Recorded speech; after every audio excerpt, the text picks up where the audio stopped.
बिस्मिल्लाहिर्रहमानिर्रहीम। अस्सलाम वालेकुम सब बच्चों को। अस्सलाम वालेकुम बेटा। उम्मीद करता हूँ आप सब बच्चे खैर आफियत से होंगे, खुश होंगे और यकीनन बहुत ज़्यादा एक्टिवली आप सब बच्चे फर्स्ट ईयर की तैयारी कर रहे होंगे एग्ज़ाम की। बेटे आज का जो हमारा टॉपिक है, आज हमने पेपर प्रेजेंटेशन के ऊपर डिस्कस करना है कि फ़िज़िक्स की पेपर प्रेजेंटेशन किस तरह से होती है। My name is professor Haris और मैं एंट्री टेस्ट में भी हेड ऑफ़ डिपार्टमेंट हूँ फ़िज़िक्स। आप सब लोग मुझे कुछ ऑलरेडी जानते हैं, कुछ जो है वो मुझसे सेकेंड ईयर में भी पढ़ेंगे और एंट्री टेस्ट भी पढ़ेंगे। तो बेटे स्टार्ट करते हैं आज के लेक्चर को। तो आज का जो हमारा मेन काम है वो फ़िज़िक्स पेपर डिस्कशन है, प्रेजेंटेशन है। वो किस तरह से आप प्रेजेंट करते हैं पेपर को, पेपर में क्या चीज़ें होनी चाहिए जिससे जो चेकर है वो ज़्यादा इंस्पायर हो, आपका स्कोर ज़्यादा आए, ज़्यादा आपके मार्क्स हों, आपको कोई भी ऐसा पॉइंट ना हो जो आपका गलत कंसीडर किया जाए। तो ये सारी टिप्स बेटे मैं आप बच्चों से डिस्कस करूँगा। बेटा फर्स्ट ईयर के पेपर में चूँकि आपको पता है हमेशा 17 MCQ होते हैं फ़िज़िक्स के। इन 17 MCQs की बेटा डिवीजन इस तरह से है जो सामने आपको नज़र आ रही है। चैप्टर 1 में से 2 MCQ आते हैं बेटा। चैप्टर 1 जो कि मेजरमेंट्स का चैप्टर है, इसमें 2 MCQ होंगे। चैप्टर 2 जो कि वेक्टर्स वाला चैप्टर है, इसमें से बेटे 2 MCQ आते हैं। चैप्टर 5 जो कि सर्कुलर मोशन है, इसमें से भी 2 MCQ आते हैं। चैप्टर 6 जो कि फ्लूइड डायनामिक्स है, इसमें से भी 2 MCQ आते हैं बेटा। चैप्टर 8 जो कि वेव्स है, इसमें से भी 2 MCQ आते हैं। चैप्टर 11 में से भी 2 MCQ आते हैं। चैप्टर 3 में से 1 MCQ आता है। चैप्टर 4 में से 1 MCQ आता है। चैप्टर 4 जो कि वर्क, एनर्जी और पावर है। चैप्टर 7 जो कि ओसिलेशन है बेटे, उसमें से 1 MCQ आता है। चैप्टर 9 जो कि फिज़िकल ऑप्टिक्स है, उसमें से बेटे 1 MCQ आता है। और चैप्टर 10 जो कि ऑप्टिकल इंस्ट्रूमेंट्स है, उसमें से भी बेटे 1 MCQ आता है। तो ये डिवीजन टोटल 17 MCQ किस तरह से। इसमें हमें चाहिए ये कि हम सबसे पहले उन चैप्टर्स को फोकस करें जो बेटे जिनमें से 2 MCQs आने हैं। जैसे चैप्टर 1 हो गया, 2 हो गया, 5। और इसका बेहतरीन तरीका ये होता है कि हम पास पेपर्स की प्रैक्टिस करें।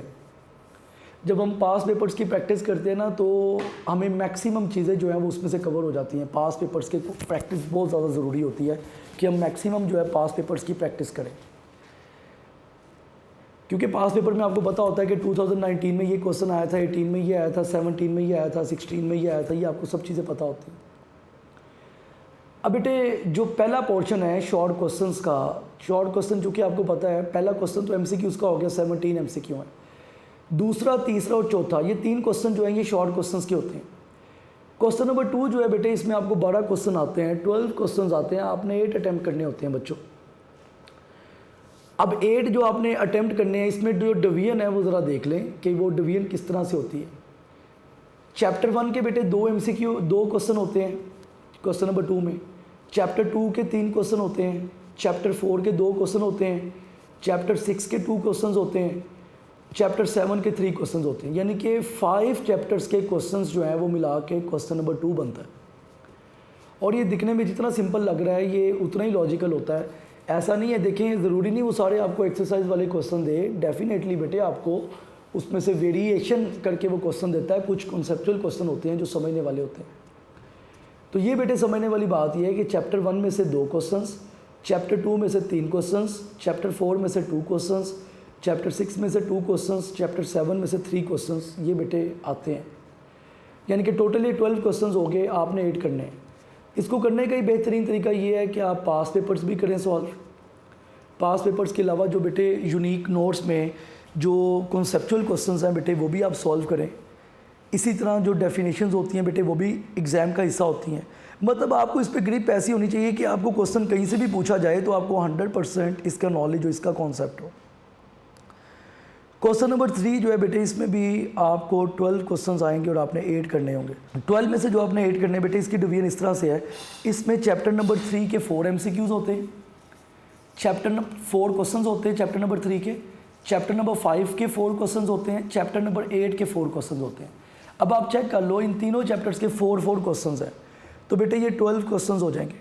4 क्वेश्चंस हैं तीनों चैप्टर्स के, 3 के भी, 5 के भी, 8 के भी। ज़ाहिर है आपने अगेन 12 में से बेटे 8 ही करने हैं। तो आप अगर एक्सरसाइज वाले ही सारे क्वेश्चन कर लेते हैं तो बेटे 8 तो आपके वहाँ पे कवर हो जाते हैं। ये भी अपने माइंड में रखिए कि 8 क्वेश्चन तो हमारे वहाँ पे कवर हो जाते हैं जहाँ पे बेटे हम एक्सरसाइज वाले क्वेश्चंस करते हैं। उसके बाद देखिए बेटा, जो क्वेश्चन नंबर 4 है क्वेश्चन नंबर 4 में आपको 9 क्वेश्चन आते हैं बेटे, उसमें से आपने 6 करने हैं। ये 9 क्वेश्चन के डिवीजन इस तरह से है कि चैप्टर नंबर 9 जो कि फिजिकल ऑप्टिक्स है और चैप्टर नंबर 10 जो कि ऑप्टिकल इंस्ट्रूमेंट है। फिजिकल ऑप्टिक्स में से आपको 3 क्वेश्चन आएंगे, जो ऑप्टिकल इंस्ट्रूमेंट है इसमें से 2 क्वेश्चन आएंगे और चैप्टर 11 में से 4 क्वेश्चन आएंगे। तो समझने वाली बात ये बेटे, अगेन इसमें ये वाला पोर्शन ना अक्सर बच्चों के लिए मुश्किल होता है जो मैंने देखा। उसकी वजह यह है कि आपको 9 क्वेश्चन आ रहे हैं, 9 में से आपने 6 क्वेश्चन करने हैं। तो 9 में से अगर आपने 6 क्वेश्चन करने हैं तो जाहिर सी बात है बेटे, आपको ज़्यादातर बच्चे जो हैं उन्होंने ये वाला पोर्शन तैयार नहीं किया होता, चूँकि वो एंड वाले चैप्टर्स जो हैं वो चॉइस पे छोड़ देते हैं, या वो कहते हैं कोई बात नहीं इसको हम चॉइस पे भी छोड़ देंगे तो कुछ नहीं होगा। हालांकि बेटे ये एक रॉन्ग कॉन्सेप्ट है, चॉइस पे आप इसको नहीं छोड़ सकते। आप इसके एक्सरसाइज के भी क्वेश्चन करेंगे ना तब भी शायद आपके 6 ना हो, क्योंकि ज़्यादातर इसमें से लॉजिकल क्वेश्चन आते हैं, कॉन्सेप्चुअल क्वेश्चन आते हैं। तो तरीका यही है कि पहले एक्सरसाइज वाले क्वेश्चन करें और बेटे बाद में आप जो है वो लॉजिकल या जो मेन क्वेश्चन है वो करें, जो एडिशनल क्वेश्चन है वो करें। तो ये बेटे हमारा शॉर्ट क्वेश्चंस का फॉर्मेट है जो कि मैंने आप बच्चों से डिस्कस किया कि क्वेश्चन नंबर 2 में भी 12 में से 8 करने हैं, क्वेश्चन नंबर 3 में भी 12 में से 8 करने हैं, 4 में बेटे 9 में से आपने 6 करने हैं। ये फॉर्मेट है क्वेश्चंस का। बेटे जो 2021 की लॉन्ग क्वेश्चंस की पेपर स्कीम है, वैसे तो पेपर स्कीम या पेयरिंग स्कीम पे बेटे मैं यकीन नहीं करता, क्योंकि पेयरिंग स्कीम कोई भी एक ऑफिशियल डॉक्यूमेंट नहीं होती। आप कभी भी देख लें बेटे, आप लाहौर बोर्ड की ऑफिशियल वेबसाइट देख लें, पेपर स्कीम जो है ये कभी भी डॉक्यूमेंट नहीं होती, ये कभी भी एक ऑफिशियल डॉक्यूमेंट नहीं है। इस साल सेकेंड ईयर में भी ऐसा हुआ है कि एक शिफ्ट में पेपर जो है वो पेयरिंग स्कीम में से आया, एक दूसरी शिफ्ट में वो पेपर जो है वो पेयरिंग स्कीम में एज इट इज़ नहीं था। तो मेरी सब बच्चों से रिक्वेस्ट है कि पेपर स्कीम के ऊपर यकीन ना करें, ये कोई ऑफिशियल डॉक्यूमेंट तो होता नहीं है बेटा। ये किसी तरह से भी आपको पेपर स्कीम या पेपर प्रेजेंटेशन बनाई जाए, ये कोई ऑफिशियल डॉक्यूमेंट नहीं है। अब इसमें क्या बेटे मेन चीज़ें हैं वो ज़रा देख लें। क्वेश्चन नंबर 5 जो लॉन्ग क्वेश्चन है, पहला लॉन्ग क्वेश्चन यानी कि क्वेश्चन नंबर 5, ये बेटे चैप्टर 1 और चैप्टर 11 का पेयर है। या तो चैप्टर 1 का लॉन्ग क्वेश्चन होगा, चैप्टर 11 का न्यूमेरिकल होगा, या चैप्टर 11 का लॉन्ग क्वेश्चन होगा, चैप्टर 1 का न्यूमेरिकल होगा। ये इस तरह से इसकी डिवीजन है, या 11 का न्यूमेरिकल 1 का लॉन्ग, या 1 का लॉन्ग या 1 का न्यूमेरिकल 11 का लॉन्ग, इस तरह से डिवीजन है। तो 8 मार्क्स का आपको पता है लॉन्ग क्वेश्चन होता है, तो 5 मार्क्स का थ्योरेटिकल पोर्शन होता है, 3 मार्क्स का जो है वो न्यूमेरिकल पोर्शन होता है। इसी तरह जो अगला लॉन्ग क्वेश्चन है क्वेश्चन नंबर 6, वो बेटे चैप्टर नंबर 2 और 3 की पेयरिंग है। या 2 का लॉन्ग होगा, 3 का न्यूमेरिकल होगा, या 3 का लॉन्ग होगा, 2 का न्यूमेरिकल होगा। ये बेटे इस तरह से आपकी डिवीजन होती है, 2 का लॉन्ग 3 का न्यूमेरिकल, या 2 का न्यूमेरिकल 3 का लॉन्ग, ये डिवीजन इस तरह से होती है। उसके बाद देखें क्वेश्चन नंबर 7, इसमें बेटे डिवीजन इस तरह से है कि 4 और 8 चैप्टर की इसमें डिवीजन है, चैप्टर नंबर 4 और 8। अगर चैप्टर 8 का लॉन्ग क्वेश्चन है तो 4 का न्यूमेरिकल होगा, अगर चैप्टर 4 का लॉन्ग क्वेश्चन है तो 8 का न्यूमेरिकल होगा। मतलब 4 और 8 की डिवीजन है बेटे इसकी। तो ये भी याद रखें कि ये थर्ड लॉन्ग क्वेश्चन 4 और 8 की डिवीजन में से आएगा। ये हम नहीं कह सकते कि 4 का न्यूमेरिकल होगा, हो सकता है 4 का लॉन्ग आ जाए। हम ये नहीं कह सकते 8 का न्यूमेरिकल होगा, हो सकता है 8 का लॉन्ग आ जाए, 4 का न्यूमेरिकल आए। अक्सर ऐसा होता है एक शिफ्ट में 4 का लॉन्ग है, 8 का न्यूमेरिकल है, तो दूसरी शिफ्ट में 8 का लॉन्ग होगा, 4 का न्यूमेरिकल होगा। उसके बाद बेटे क्वेश्चन नंबर 8 जो है ये चैप्टर 5 और 7 में से है। चैप्टर 5 का लॉन्ग होगा तो चैप्टर 7 का न्यूमेरिकल होगा, या चैप्टर 7 का लॉन्ग होगा तो चैप्टर 5 का न्यूमेरिकल होगा। इसकी डिवीजन बेटे इस तरह से। क्वेश्चन नंबर 9 जो कि लास्ट लॉन्ग क्वेश्चन है बेटा, इसमें चैप्टर 9 और 10 की डिवीजन है। या तो चैप्टर 9 का लॉन्ग क्वेश्चन होगा और 10 का न्यूमेरिकल होगा, या चैप्टर 10 का न्यूमेरिकल होगा, 9 का लॉन्ग क्वेश्चन होगा। बेटे इस तरह से डिवीजन है। ओवरऑल मैं आप बच्चों को अगेन यही कहना चाहता हूँ कि बेटे ये पेयरिंग स्कीम जो है या जो क्वेश्चन पेयरिंग होती है ये कोई ऑफिशियल या ऑथेंटिक डॉक्यूमेंट नहीं होता, ये अपने माइंड में रखिएगा, तो कभी धोखे में ना आइएगा। वैसे नो डाउट ये ओबे होती है, कोई 80-90% ओबे हो जाती है, लेकिन स्टिल अगर ये ऑफिशियल डॉक्यूमेंट हो तो लाहौर बोर्ड की वेबसाइट पे तो होना। लाहौर बोर्ड की तरफ से कोई पेयरिंग स्कीम कभी आई ही नहीं है। नेक्स्ट है बेटे टाइम मैनेजमेंट। टाइम मैनेजमेंट ये बेटे आपको पता आपका पेपर जो है वो 85 मार्क्स का है और टोटल आपके पास टाइम है 180 मिनट्स। तो अगर 180 मिनट्स आपके पास यानी कि 3 घंटे हैं बेटे, तो आप डिवाइड इसको ऐसे करें कि 17 MCQ के ऊपर 20 मिनट्स लगा दें। मतलब अगर आप 1 मिनट में भी MCQ करें ना तो तब भी आपके 17 मिनट बनते हैं, लेकिन मैं यहाँ पे एक्स्ट्रा टाइम लगा रहा हूँ 20 मिनट्स। 20 मिनट आपके पास है एमसीक्यूज़ के लिए, जो कि इजीली बच्चे कर लेते हैं। अगर आपको कॉन्सेप्ट अच्छा है, आप 20 या 15 मिनट में भी एमसीक्यू इजीली कर लेंगे। उसके बाद है बेटे, read the paper carefully and mark the question to attempt. Paper को बड़े ध्यान से पढ़ें, रीड करें, और पेपर रीड करने के लिए बेटे 12 मिनट आपको दिए गए हैं कि 12 मिनट अगर आप पेपर रीड करें, पेपर को अच्छी तरह पढ़ें, आप एक आइडिया बना लें कि हमने यहाँ से स्टार्ट होना है, यहाँ पे जाना है, यहाँ से स्टार्ट होना है, यहाँ पे जाना है। तो सबसे पहले आप पेपर को रीड करें। शॉर्ट क्वेश्चन जो है बेटे वो 22 शॉर्ट क्वेश्चन है। एक शॉर्ट क्वेश्चन करने के लिए 4 मिनट्स है बेटे आपके पास। अगर आप एक शॉर्ट क्वेश्चन 4 मिनट में भी करें तो 88 मिनट्स लगेंगे आपको इसके ऊपर। उसके बाद एक लॉन्ग क्वेश्चन जो है उसके करने के लिए बेटे आपको 20 मिनट्स दिए जा रहे हैं। आप 3 लॉन्ग क्वेश्चन अगर ऐसे करें 21 घंटे में आपके 3 लॉन्ग क्वेश्चन हो जाएंगे। आप इसको काउंट कर लो, फिर भी आपका टाइम बचता होगा। मतलब आप इससे अंदाज़ा लगा लें कि फिर भी आप अगर आप इस फॉर्मेट पे चलते हैं, ये बहुत एक्स्ट्रा टाइम दिया हुआ है। मतलब आप बहुत रिलैक्स होकर भी पेपर करें ना। 17 एमसीक्यू के लिए 20 मिनट्स ले लें, फिर शॉर्ट क्वेश्चंस के लिए 88 मिनट्स ले लें, लॉन्ग क्वेश्चन के लिए 60 मिनट्स ले लें। तो ये बहुत अच्छा टाइम है और बहुत टाइम है, फिर भी आपका टाइम कुछ ना कुछ बच जाएगा। उसके बाद है बेटे answer sheet division. Answer sheet की बेटे हम डिवीजन कैसे करते हैं? बेटे आंसर शीट की डिवीजन में जो टोटल शीट्स होती है ना वो 16 है, यानी कि टोटल पेजेस 32 हो गए ना, एक शीट डबल होती है। तो अगर टोटल शीट्स आपके पास 16 है बेटा, तो टोटल पेजेस जो हैं वो 32 होंगे। इसका मतलब ये है कि आपके पास टोटल पेजेस जो हैं वो 32 हैं, 32 पेजेस आपके पास टोटल। अब बेटे आपने इसको यूज़ इस तरह से करना है कि आप 22 शॉर्ट क्वेश्चंस के लिए 15 शीट्स यूज़ करें। अब देख लें, हर शॉर्ट क्वेश्चन के लिए for 3 short question, 3 short question के लिए आप 2 शीट यूज़ करें। मतलब अगर आप 3 शॉर्ट क्वेश्चन 2 शीट्स पे करते हैं, ये बड़ा एक्स्ट्रा टाइम है। बहुत ज़्यादा आप स्पेस भी ले लें, आप 6-6 लाइनों का भी शॉर्ट क्वेश्चन लिखें तो 3 शॉर्ट क्वेश्चन के लिए आपको 2 शीट्स रिक्वायर्ड होंगी। बहुत ज़्यादा मैं बता रहा हूँ।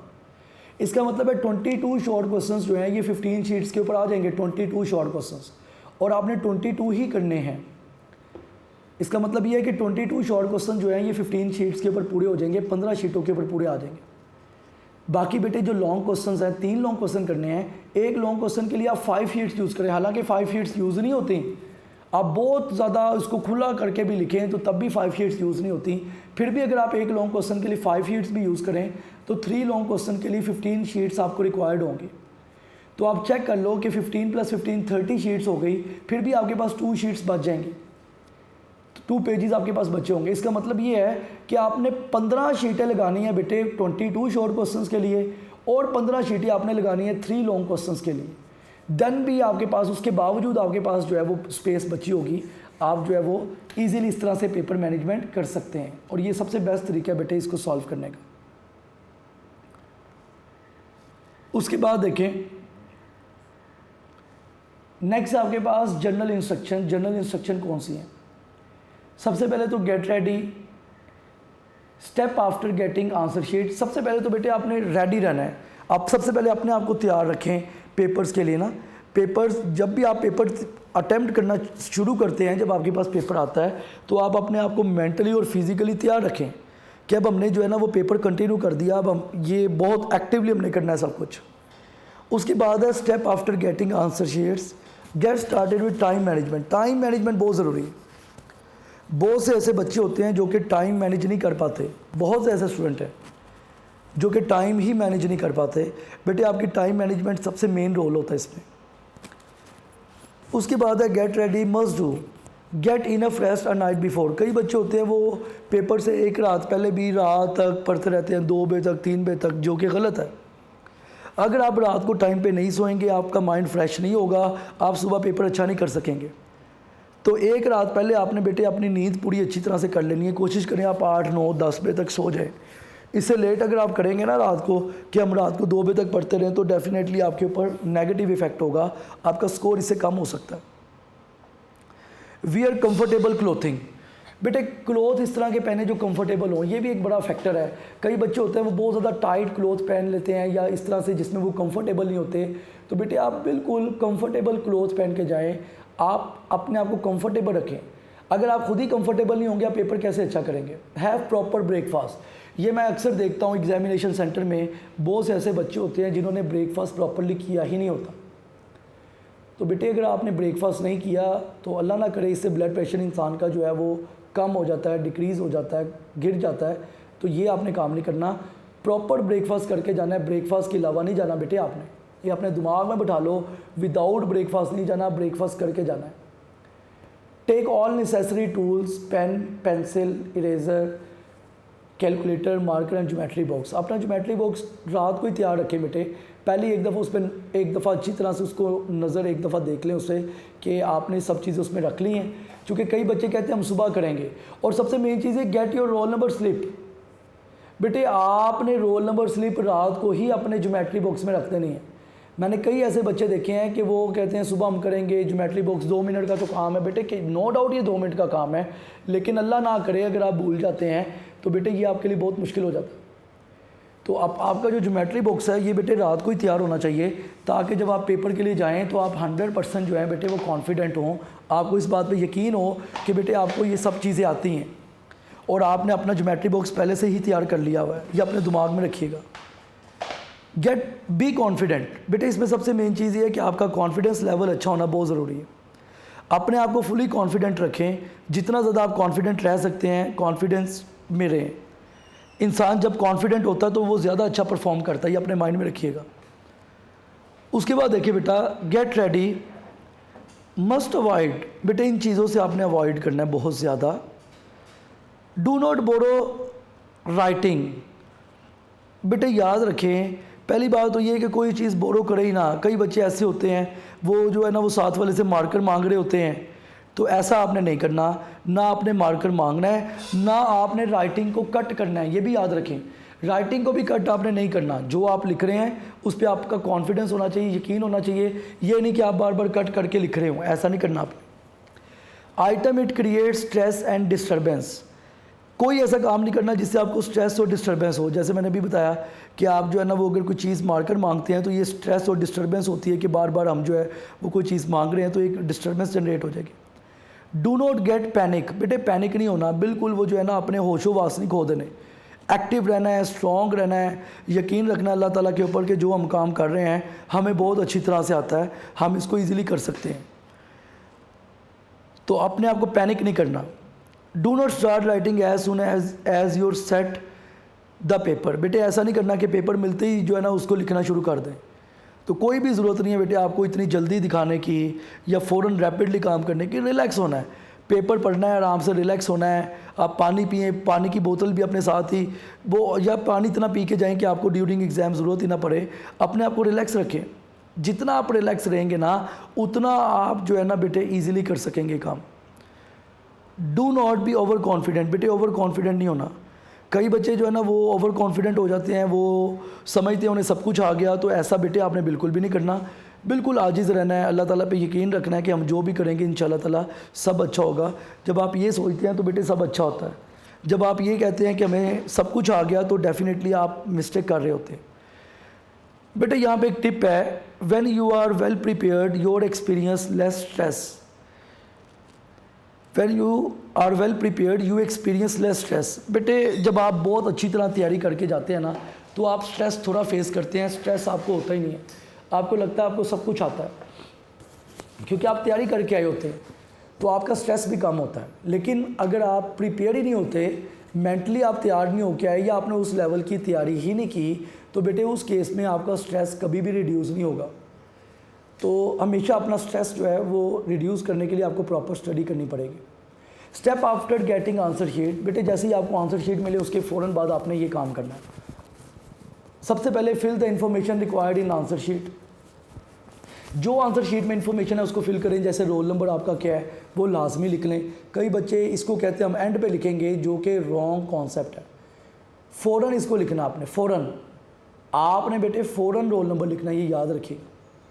Read the paper carefully, paper को ध्यान से पढ़ना है। मैं अगेन कह रहा हूँ, मैंने 2 बार स्लाइड्स में ये ऐड किया पॉइंट कि पेपर को ध्यान से पढ़ें।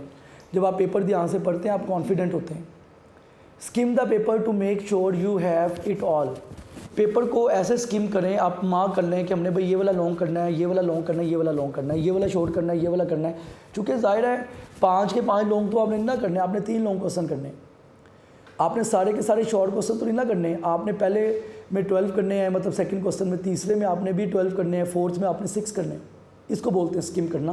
पहले स्किम कर लें, एक प्लान कर लें, मार्क कर लें कि हमने ये क्वेश्चन करने हैं।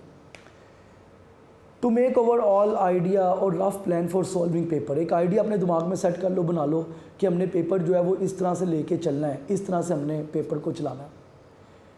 हाउ टू अटेम्प्ट MCQ, आपने MCQ को अटेम्प्ट कैसे करना है।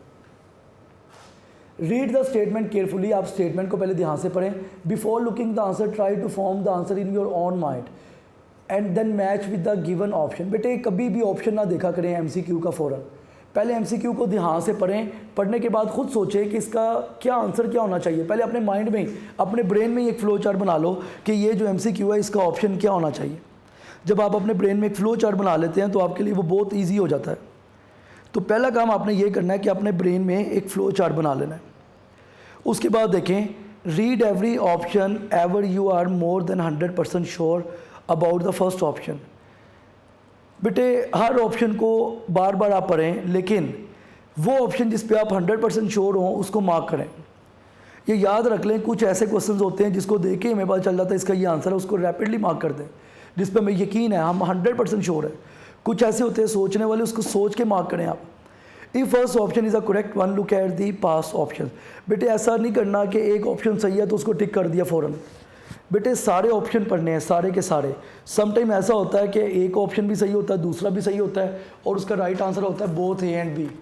तो बोथ A एंड B वाला जो ऑप्शन होता है ना बेटे, वो भी अक्सर होता है, या बोथ B एंड C वाला ऑप्शन। तो ये भी अपने माइंड में रखें कि ऐसा नहीं करना कि आपने एक ही बार क्वेश्चन पढ़ लिया और फ़ौरन जो है वो आपने उसको टिक कर दिया, नथिंग। ऐसा बिल्कुल भी नहीं करना, उसको अच्छी तरह से पढ़ना है, ध्यान से पढ़ना है, ताकि आपको एक एक पॉइंट उसका क्लियर हो जाए। उसके बाद देखिए बेटा कि if you do not know what is the right answer, try to find out what is wrong. अगर आप एक्चुअल क्वेश्चन आंसर पे नहीं पहुंच पा रहे, आपको पता नहीं चल रहा कि उसका आंसर क्या है, तो कोशिश करें कि गलती कहाँ पे हो रही है। अपना माइंड में अपना ब्रेन ऐसे सेट करें कि कन्फ्यूजन कहाँ पे है, कॉन्सेप्ट क्या है, कॉन्सेप्ट सोचें, कॉन्सेप्ट पे जाएँ कि हमें सर ने क्या बताया था, या हमने क्या पढ़ा हुआ है, या मेन इसका कॉन्सेप्ट क्या है। जब आप कॉन्सेप्ट पे जाते हैं ना, ये चीज़ें आपके लिए ईजी हो जाती हैं। तो एक्चुअली आपको कॉन्सेप्ट पे जाना चाहिए, आप मेन कॉन्सेप्ट पे जाए। उसके बाद देखिए, in case there is any confusion apply exclusion method. अगर बेटे आपके पास कोई कन्फ्यूजन है, सपोज कर लो एक आध MCQ ऐसा हो गया जिसमें आपको बिल्कुल कन्फ्यूजन हो रही है, तो बेटे एक्सक्लूजन मेथड यूज़ करें। मैं जैसे एक एग्जांपल से आपको समझाता हूँ कि एक्सक्लूजन मेथड क्या होता है। At the close end of an air pipe या air column there always exist. बेटे एक कॉमन सेंस की बात है कि जो क्लोज एंड होता है, आपको पता है स्टेशनरी वेव में एक क्लोज एंड है, एक ओपन एंड है। पाइप या तो एक तरफ से क्लोज होगा, एक तरफ से ओपन होगा। अब इस तरह के क्वेश्चन को एक्सक्लूजन मेथड से कैसे करना है। अगर मुझे नहीं पता चल रहा कि क्लोज एंड पे क्या बनता है, भाई अगर क्लोज एंड का मुझे पता नहीं चल रहा तो मैं कॉमन सेंस यूज़ करूँगा कि जो पाइप ओपन है, ओपन से एयर आती है ना, ओपन पे नोड, ओपन पे एंटी नोड होगा। कॉमन सेंस है ना, ओपन वाला जो हिस्सा है वहाँ पे एम्पलीट्यूड ज़्यादा होगा, एंटी नोड होगा। जो क्लोज वाला हिस्सा है वहाँ पे नोड होगा। तो मैं फ़ौरन समझ जाऊँगा कि क्लोज की बात की जा रही है। क्लोज में क्लोज का तो कोई रोल ही नहीं होगा वहाँ पे, तो वो तो एंडिंग हो जाती है क्लोज वाले हिस्से में। तो क्लोज वाले हिस्से में अगर एंडिंग होती है तो वहाँ पे नोड जनरेट होगा, क्योंकि उसका एम्पलीट्यूड ज़ीरो होता है। और जो ओपन वाला हिस्सा है वहाँ पे एंटी नोड होगा। तो एक चीज़ को समझने के लिए मैंने दूसरी चीज़ अपने माइंड में लेके आया। चूँकि मुझे क्लोज का नहीं पता था, मैं ओपन को अपने दिमाग में लेके आया।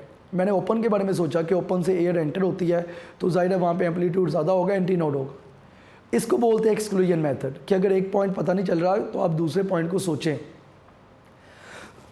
जब आप दूसरे पॉइंट को सोचते हैं तो पहला पॉइंट आपके लिए बहुत ईजी हो जाता है। उसके बाद है बेटा, do not hate the blind, hate the blindness. ये बहुत अच्छी वर्डिंग है, ये मुझे बहुत अच्छी लगती है। ब्लाइंड शख्स से नफरत ना करें, ब्लाइंडनेस से नफरत करें। ब्लाइंडनेस का मतलब ये होता है कि आपको पता भी हमारे पेपर आ रहे हैं, फिर भी हम उस लेवल पे तैयारी नहीं कर रहे। इसको हम बोलते हैं ब्लाइंडनेस। ब्लाइंड पर्सन तो हो सकता है बाय बर्थ ब्लाइंड हो या बेचारे का कोई प्रॉब्लम हो, लेकिन ब्लाइंडनेस जो है वो इंसान खुद से लेके आता है। इंसान सोचता ही नहीं है कि मुझे क्या करना है या मुझे पेपर की तैयारी करनी है कि नहीं, इसको आप ब्लाइंडनेस बोलेंगे। बेटा ये सबसे बेस्ट वर्डिंग है, there is no substitute for knowledge of your subject. आपके सब्जेक्ट नॉलेज के अलावा कोई सब्स्टिट्यूशन नहीं है। अगर कोई बंदा कहे ना मेरी तैयारी है या मेरी तैयारी नहीं है, इसका बेहतरीन हल है आपकी सब्जेक्ट सब्स्टिट्यूशन। अगर आपकी सब्जेक्ट सब्स्टिट्यूशन अच्छी है तो ज़ाहिर सी बात है बेटे आप बेस्ट परफॉर्म करेंगे। अगर आपकी सब्जेक्ट सब्स्टिट्यूशन अच्छी नहीं होगी तो आप कभी भी बेस्ट परफॉर्म नहीं कर सकते। ये अपने दिमाग में रखिएगा। आपकी सब्जेक्ट सब्स्टिट्यूशन जो है बेटे ये मोर देन एक्सीलेंट होनी चाहिए, मोर देन एक्सीलेंट। और ये स्टडी करने से ही आती है। हमेशा आप जितनी स्टडी करेंगे उसी से ये आपको आएगी। नेक्स्ट देखिए बेटा, how to attempt short questions.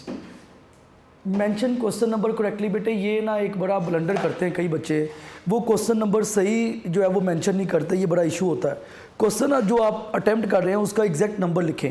वो पहला क्वेश्चन है, वो सेकंड क्वेश्चन है, सेकंड क्वेश्चन का थर्ड पार्ट है, फोर्थ पार्ट है, उसको क्लियर मेंशन करके लिखें। इस चीज़ का बहुत ख्याल रखें। Maintain important points as a heading of an answer. जो इंपॉर्टेंट पॉइंट्स होते हैं बेटे उसको हेडिंग बनाएं मार्कर के साथ ना, उसको हेडिंग के तौर पर यूज़ करें। Write an outline heading and sub heading of every question at the starting of each question. बेटे आउटलाइन हेडिंग भी बनाएं, सब हेडिंग्स। बात यह है कि जो इंपॉर्टेंट पॉइंट होता है ना उसको मार्क करते जाया कर, उसको नीचे उसकी हेडिंग बनाया करें मार्कर के साथ। ये बहुत ज़्यादा चीज़ें अट्रैक्ट करती हैं। चेकर जो है ना वो आपकी हेडिंग्स को, सब हेडिंग्स को बहुत पसंद करता है। ये याद रखिएगा अपने दिमाग में। जो आपकी हेडिंग्स है और जो सब हेडिंग्स है बेटे चेकर इसको बहुत ज़्यादा पसंद करता है। तो याद रखिएगा कि आपने बहुत प्रॉपर हेडिंग्स देनी है। Use the same question of the question paper and answer sheet, not your on serial. ये बेटे इतना इंपॉर्टेंट पॉइंट है। बहुत से बच्चे ना अपने मुताबिक क्वेश्चन लिखने की कोशिश करते हैं कि ये हमारा पहला क्वेश्चन है, ये हमारा। अपनी सीरियल नहीं बनाना आपने। जो क्वेश्चन पेपर में क्वेश्चन दिया हुआ है उसके सीरियल के मुताबिक चलना है। जैसे क्वेश्चन नंबर 2 का फोर्थ पोर्शन अगर आप कर रहे हैं या पार्ट कर रहे हैं तो लिखोगे क्वेश्चन नंबर 2 का फोर्थ क्वेश्चन कर रहे हैं या फोर्थ पार्ट कर रहे हैं। ये नहीं कि अपने पास से पहला पार्ट बना लो या दूसरा बना लो, ये काम नहीं करना। Don't waste time in writing question. बेटे क्वेश्चन लिखने की ज़रूरत नहीं है, डायरेक्ट आंसर ही लिखें। क्वेश्चंस जो है बस क्वेश्चन नंबर मार्क कर लिख दिए ऊपर और आंसर लिखना शुरू कर दें। Read the question statement carefully too. Question की स्टेटमेंट जो है इसको भी बड़े ध्यान से आपने पढ़ना है। Understand them clearly. क्वेश्चंस जो है बेटे उसको क्लियरली अंडरस्टैंड करना आपने। क्लियरली क्वेश्चंस को अंडरस्टैंड करें। Draw the horizontal line after finishing the solution. बेटे एक सोल्यूशन करने के बाद हॉरिजॉन्टल लाइन लाजमी लगाएं।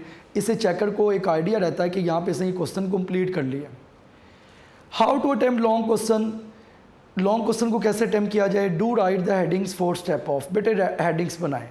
सबसे देखो ना मैं बार बार यही बात कर रहा हूँ, हेडिंग्स लाजमी बनाएं। चेकर को यकीन हो जाता है इस बच्चे को एक्स्ट्रा ऑर्डिनरी आता है, इसका नॉलेज बहुत अच्छा होगा। हेडिंग बहुत इंस्पायर करती है चेकर को। Draw the proper label diagram eight proper place. Proper diagram जो है बेटे बनाएं। अगर आप फिजिक्स में जैसे कोई टॉपिक कर रहे हैं, आप एसएचएम वाला टॉपिक कर रहे हैं या आप एब्सोल्यूट पोटेंशियल एनर्जी कर रहे हैं, तो आपने उसकी डायग्राम ही नहीं बनाई अगर एब्सोल्यूट पोटेंशियल एनर्जी की, तो कैसे पॉसिबल है। चेकर को क्या पता चलेगा कि R1 क्या है, R2 क्या है, या बाकी चीज़ें कहाँ पे। तो इस चीज़ का बहुत ख्याल रखना है। बी सिंपल, बहुत सादा रहें। बी फोकस्ड रहें, अपने काम को फोकस रखें, अपने पेपर पे फोकस हो आपका। To the point. बेटे आप याद रखें, टू द पॉइंट बात करें। ये नहीं कि बात घुमा फिरा के पेपर में लिख रहे हो, ऐसा नहीं करना। टू द पॉइंट आपने बात करनी है। Complete answers. उसके बाद है क्लियर, करेक्ट, कॉन्साइज। क्लियर होना चाहिए आपका कॉन्सेप्ट, करेक्ट होना चाहिए, कॉन्साइज होना चाहिए। आपको पता होना चाहिए कि मैंने किस जगह पे क्या लिखना है, कैसे एलैबोरेट करना है क्वेश्चंस को। उसके बाद देखें complete answer, give relevant information. बेटे इन्फॉर्मेशन जो है वो रेलेवेंट दें, इररेलेवेंट ना दें। हमेशा रेलेवेंट इन्फॉर्मेशन होनी चाहिए। Don't use abbreviation. बेटे कोई शॉर्टकट या एब्रीवेशन यूज़ ना करें। प्रॉपर नाम लिखें, जो भी क्वेश्चन आया प्रॉपर नाम लिखें। उसके बाद है बेटे इंपॉर्टेंट टॉपिक्स। ये इंपॉर्टेंट टॉपिक्स कौन कौन से हैं ये ज़रा देखिएगा। इंपॉर्टेंट टॉपिक्स ये बेटे आपको सारे दिए हैं, आपको नज़र आ रहे हैं, जिसमें स्केलर प्रोडक्ट भी है, वेक्टर प्रोडक्ट भी है, टॉर्क भी है, कंजर्वेशन ऑफ मोमेंटम भी है, इलास्टिक कूलेंट भी है, प्रोजेक्टाइल मोशन भी है, कंजर्वेटिव फील्ड भी है, ठीक है, एब्सोल्यूट ग्रेविटेशनल पोटेंशियल एनर्जी भी है, interconversion of kinetic energy and potential energy भी है, सेंट्रीपिटल फोर्स भी है, rotational kinetic energy, real and apparent weight, equation of continuity, Bernoulli's equation, SHM and uniform circular motion, horizontal mass spring system to pendulum, energy conservation in SHM।